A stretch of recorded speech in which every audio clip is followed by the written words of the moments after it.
आज हम बनारस की विधानसभा क्षेत्र अजगरा में हैं और ग्रामीण क्षेत्र में ये एरिया पड़ता है। यहाँ पे चुनाव का क्या माहौल है, इसको देखने के लिए और इसको समझने के लिए आज हम इस क्षेत्र में आए हुए हैं।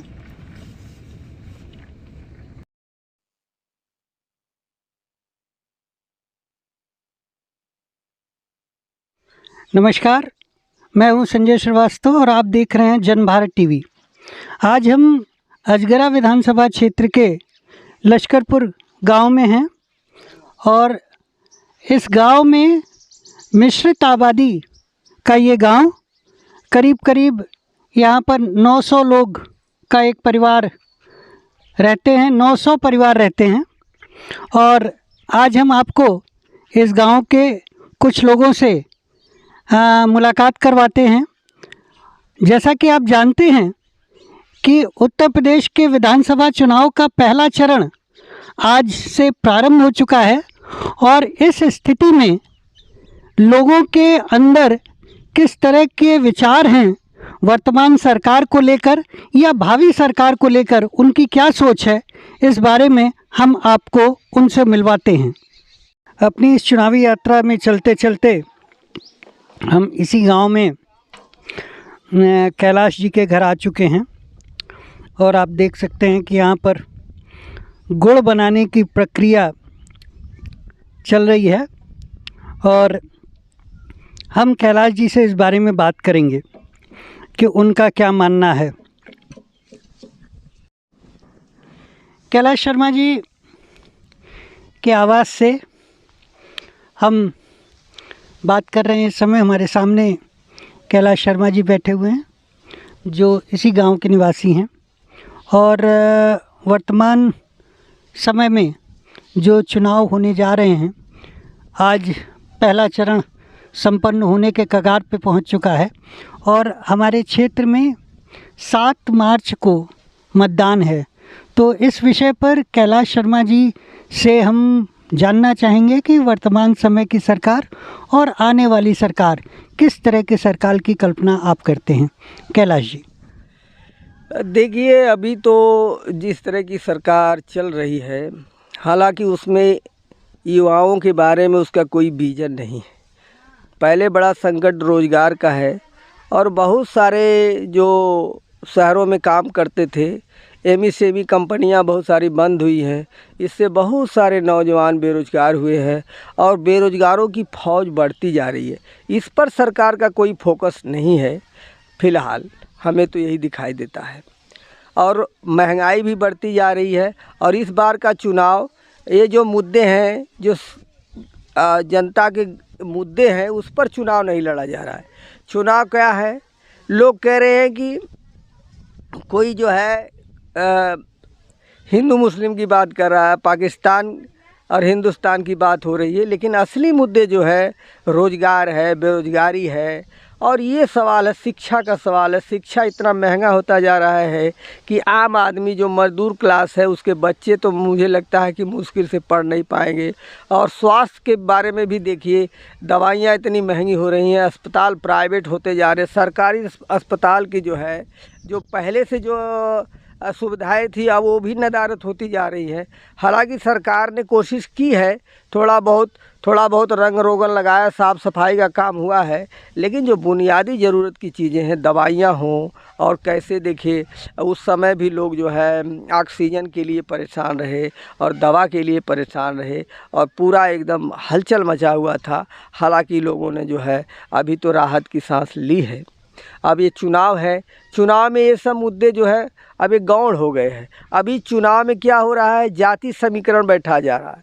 सारी पार्टियां अपनी अपनी जाति, कौन जाति का कौन लड़ेगा, कौन लड़ाई, यही समीकरण बन रहा है। और असली मुद्दे जो जनता के आर्थिक मुद्दे हैं, रोज़गार के सवाल है, महंगाई के सवाल है, इस पर कोई फोकस नहीं है।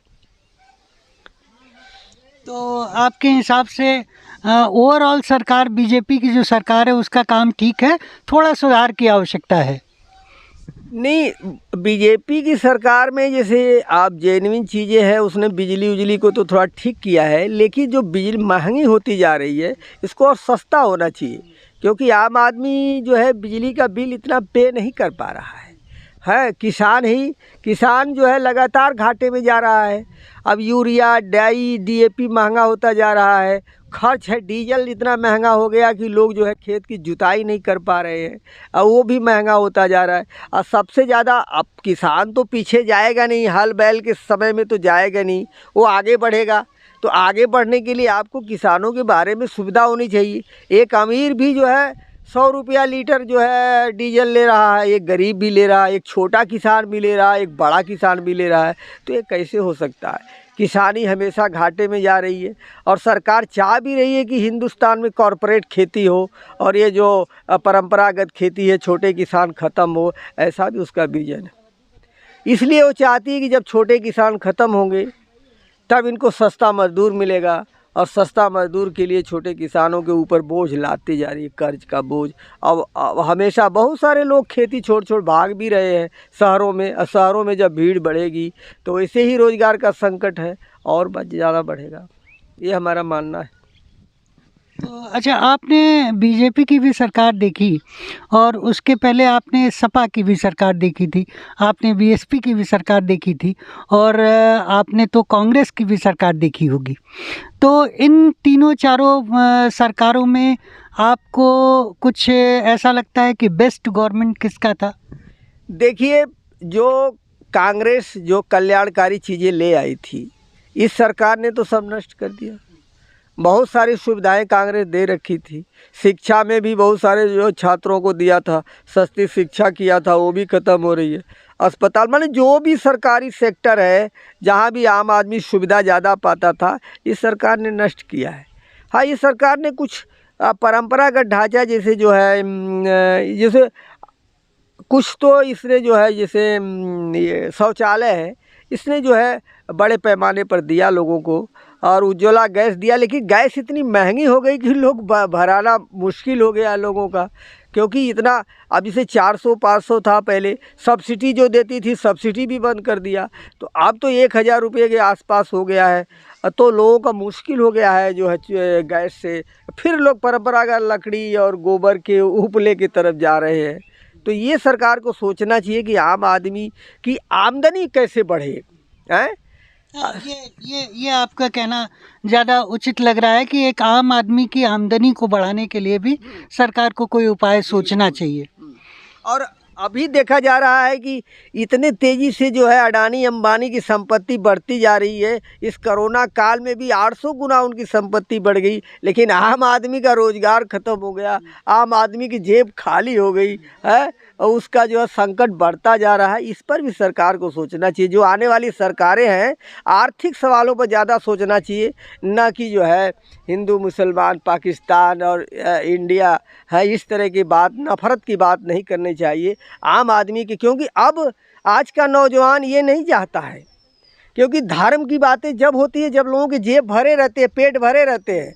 अब पेट खाली है, रोज़गार नहीं है, तो अब लोग धर्म की बातें नहीं अच्छी लगती है, अब अच्छी लगती है रोज़गार की बातें, भूख की बातें। तुम कैसे सस्ता काम दोगे उन्हें, सस्ता अनाज मिलना चाहिए, सस्ता राशन मिलना चाहिए, है उनको काम मिलना चाहिए, है उनको खैरात नहीं चाहिए, काम चाहिए नौजवानों को। आज की नई पीढ़ी काम चाहिए उसे, और अच्छा भविष्य चाहिए।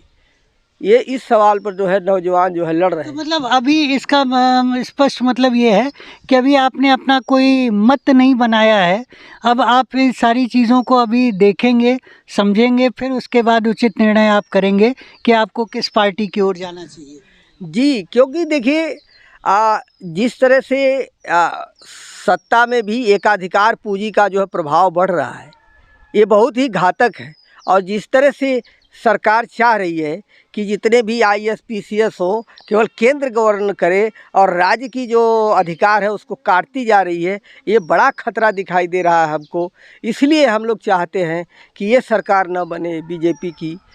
बड़ा अच्छा लगा आपसे बात करके, और जनभारत टीवी की ओर से आपका आभार, धन्यवाद। सबसे पहले आप हमें अपना नाम बताइए। हम पूजा मौर्य हैं, क्या करती हैं पूजा जी आप? हम इसमें कुछ नहीं कर रहे हैं, फिलहाल में हमारी पढ़ाई बंद हो चुकी है। हम बीएड किए हैं। अच्छा, तो बीएड करने के बाद कुछ आपने किया? अभी तक तो कोई वैकेंसी ही नहीं आई है। क्यों, वैकेंसी तो वैकेंसी इस समय फ़िलहाल में सब बंद है। जॉब के लिए बिल्कुल कोई चीज़ें नहीं है।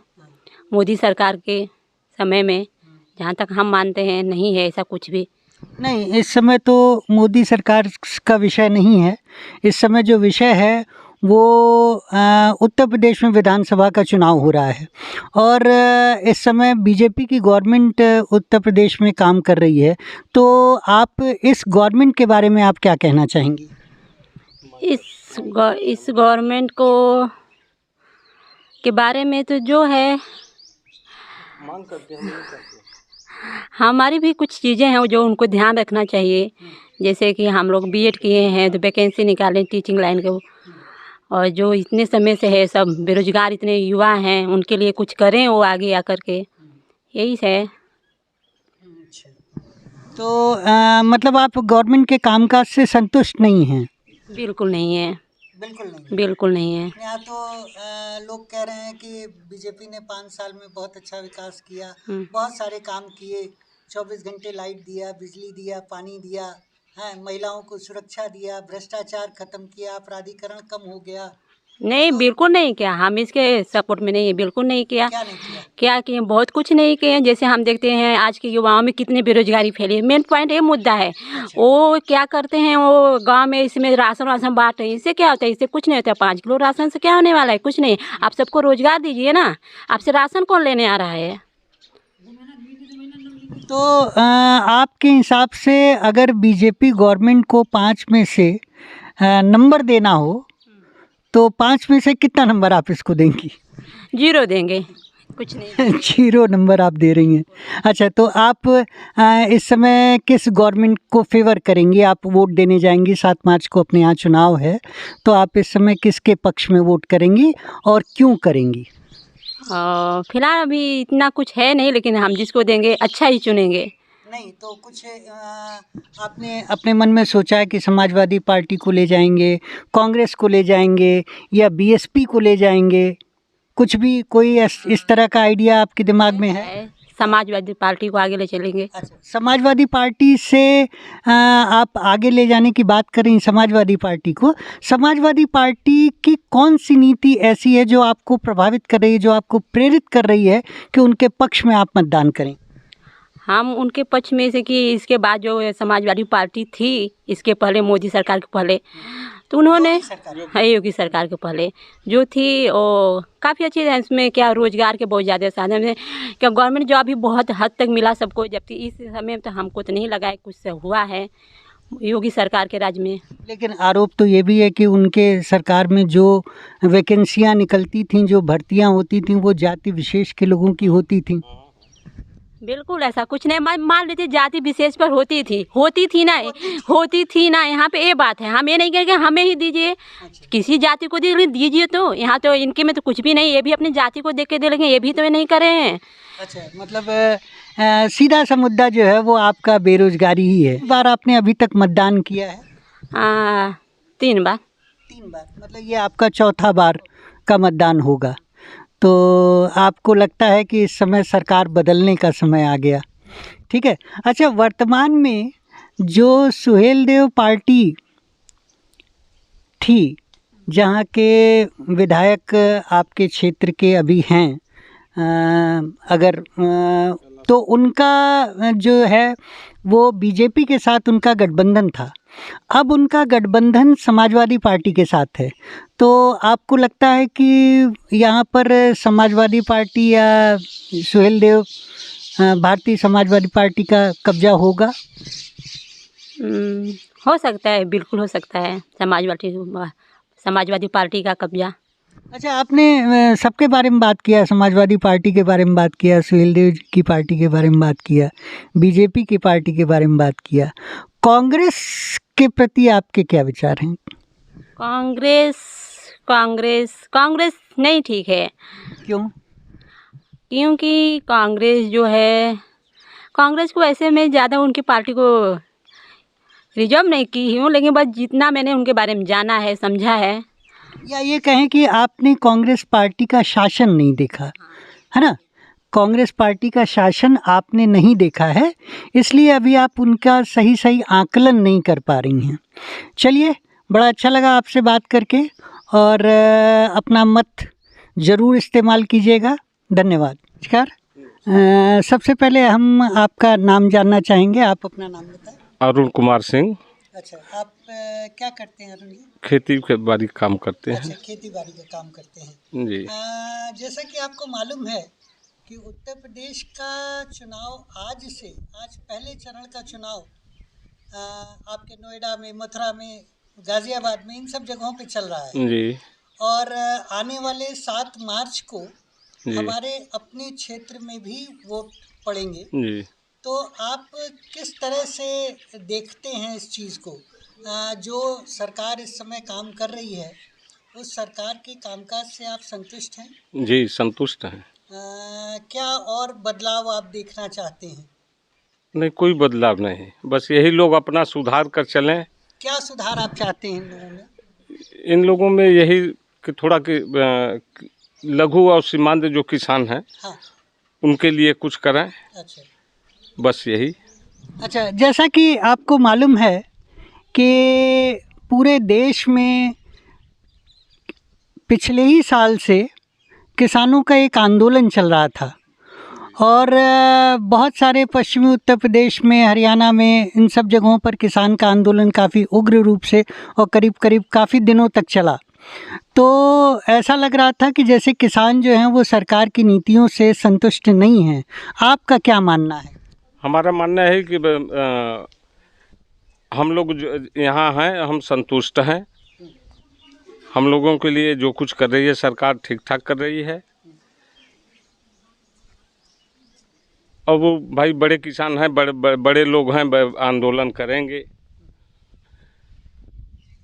जी। अच्छा, इसके पहले, बीजेपी की सरकार के पहले आपने समाजवादी पार्टी का भी कार्यकाल देखा। जी। तो समाजवादी पार्टी का कार्यकाल को और बीजेपी के कार्यकाल को आप किस तरह से आंकते हैं? देखें, वहाँ तक मोबाइल चार्ज करे बदे जागे को हो, लाइन मिलबे न करे। अब तो 24 घंटा लाइन इस समय मिलत हो। बिजली पानी की सुविधा हो गई, सड़क की सुविधा हो गई। तो यही चाहिए गांव के लोगों के लिए। सबसे जी। जो है वो यही है। जी। तो मतलब आप लोग जो हैं वो बिजली, पानी और बाकी सारी चीज़ें। अच्छा, थोड़ा सा बहुत सारे लोगों की शिकायत है इस गवर्नमेंट के साथ कि महंगाई बहुत ज़्यादा बढ़ गई है। महंगाई के ऊपर आप क्या कहेंगे? महंगाई कुछ नहीं है, जब विकास होगा तो महंगाई बढ़ेगी। अब विकास नहीं होगा तो महंगाई नहीं बढ़ेगी। सरकार तो इतना काम कर रही है कि खाने के लिए दे रही है, रहने के लिए दे रही है, आवास, लैट्रिन की व्यवस्था की है, दवा की व्यवस्था की है, राशन मुफ्त दे रही है। अच्छा, कोविड के समय जब पूरे देश में लॉकडाउन चल रहा था 2020 और 2021 में, उस समय गांव में कुछ समस्याओं का सामना आप लोगों को करना पड़ा? नहीं, उस समय गांव में कोई समस्या नहीं थी। लॉकडाउन था, लेकिन सरकार ने संभाल लिया, सब वितरण किया। यहाँ जो लोग थे खाने के लिए कुछ परेशानी थी, उसको दूर किया। मतलब गांव में दिनचर्या एक तरह से सामान्य सामान्य रही। चलिए, बहुत अच्छा लगा आपसे बात करके। धन्यवाद।